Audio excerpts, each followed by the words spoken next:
we've been using the term carbonic maceration a lot, and I think it would probably behoove us to spend a little more time thinking about it and talking about it. The idea is that Beaujolais has distinctive flavors like bubblegum and banana, people will always say, but a great deal of fruitiness because of carbonic maceration. But carbonic maceration is not really a fermentation technique per se. It really is just taking grapes, sticking them in a container, a vessel, a fermentation vessel, usually like a stainless steel tank, and removing all the oxygen, because oxygen is required for yeast to get their job done. So yeast can't really be active at all. You don't crush the grapes, you throw the stems and clusters and everything together into this tank, you remove oxygen, so there's nothing but carbon dioxide in there. And what begins to happen is enzymatic reactions happen within the grape themselves, and it starts to break the grape apart. Now, once that is spent, a few days like that, you're going to have maybe 2% alcohol because there is some minor alcohol production that happens in there. But what you're going to need to do at that point is crush the stuff and press the stuff out. In other words, kind of treat it like a white wine and pour it into another stainless steel tank. This time, let oxygen get to it. This time, let yeast do their job. And now that turns into a wine. So when people talk about this wine being fermented under carbonic maceration, they're really just talking about a very individual process that seems to give Beaujolais a lot of its fruitiness. Now, not all Beaujolais is made this way. You'll hear us use the term semi-carbonic maceration, which is to say we do some of it that way, but not all of it. Or which is to say we do it that way for a little while and then we stop. Then we go ahead and open up the tank and crush it a little bit and let oxygen get to it and let yeast get to it. Am I confusing you yet? Let's look at some pictures. If you're going to make classic Beaujolais, you need to start with uncrushed grapes, and the ideal way for that to happen is to hand pick the grapes. Normally, when you pick grapes for red wine, you might not get so worried about that. Usually, you're going to crush all the grapes and leave them to steep together, the juice and the skins, getting color, flavor, tannin or astringency, and structure in the bargain.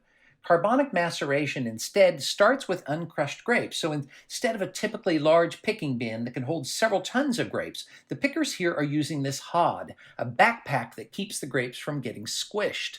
Now the hods will all get dumped together and most of the grapes and even the clusters will still be intact. While there's a bit of juice flowing in, it's a lot less than in typical picking methods. With carbonic maceration, the grapes will be placed in the fermenter and kept from oxygen. Now the grapes can begin to break down in this enzymatic reaction, releasing all sorts of fruity aromas and flavors. After a few days, the tank will be drained and the juice will be fermented as if it were a white wine, that is, without the skins. Well, like I say, most Beaujolais isn't fully made through carbonic maceration, unless you're talking about some Beaujolais Nouveau. Most people use what they call semi-carbonic maceration, which will start this way, but very quickly becomes a more classic fermentation with crushed berries and berry skins steeping together for days. And there are plenty of people who make the wines like many do in Burgundy or in the Rhone, where whole clusters are used, and oxygen exposure is part of the fermentation from the beginning. Keeping the stems in with the grapes will add to the tannin and astringency of the wine, giving spiciness and complexity too. And some will destem the grapes altogether, as is also popular in Burgundy and the Rhone. Because Beaujolais vintners have more options at their disposal, it helps explain why we see so many differences in one Beaujolais from another. Let's talk to Madeline Triffon so you can see what I mean. I got to tell you, that's the smell I was referring to. I mean, it just puts a big smile on my face, and I appreciate it so much. And if I had to define it, it's intensely fruity, but not at all with the stigma of, bubblegum or carbonic maceration or any of that, or, simplicity. This is just great quality fruit. It smells like red and black raspberries to me, just pure, and just perfectly ripe, not overripe. And, it makes me want to taste it. And right on the heels of that, just other waves, which I don't even want to define because I'm enjoying it so much, but maybe a little bit of earth or dried herbs, something like that. But it's a glorious expression of gamay that does not speak to how it's made. And I think that that's an interesting point to make, because I think a lot of them, and you know more than I, are probably using more semi-carbonic than not. Yes, I'm From sure you're right. It certainly hasn't in any way bastardized the aroma of this wine, however they're making it. It's just great fruit and very pretty and perfumed, actually. I wanted to say that. It smells floral, you know. And I'm not one to define florality, but if I had to, you know, like violets, maybe some roses, but I tend not to get too precious about stuff like that. I mean, there it is. There's the fruit. It's mouth-filling. It swells. And then right on the heels of that, you get plenty of finely grained tannin.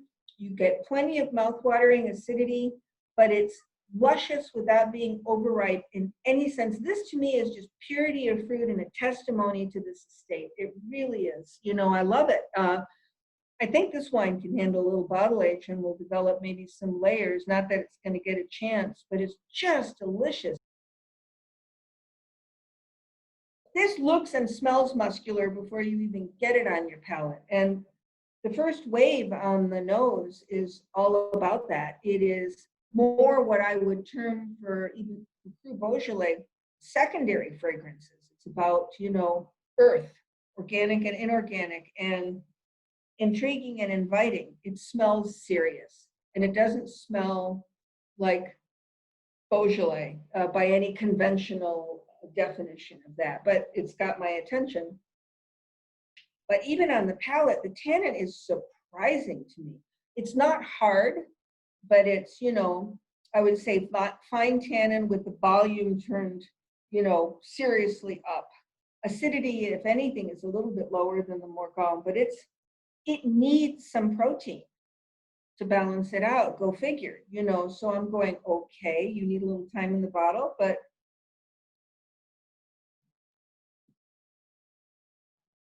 it's certainly mouthfilling and would actually really please, sorry to make a little bit of a pivot, but it would please, you know, a Southern Rhone drinker who was looking for something chunky with some drying tannins, but still delicious. I mean, you know, there's the fruit, absolutely, but it's more, you know, dark berry fruit, and certainly not primal or candied or floral or anything like that.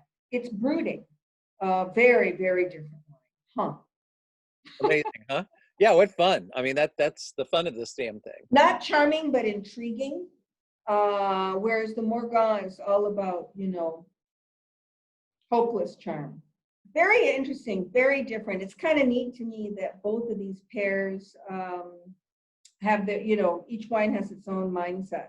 They're in no way, I don't even think blind you could tell necessarily they had the fingerprint of the same producer in a positive way.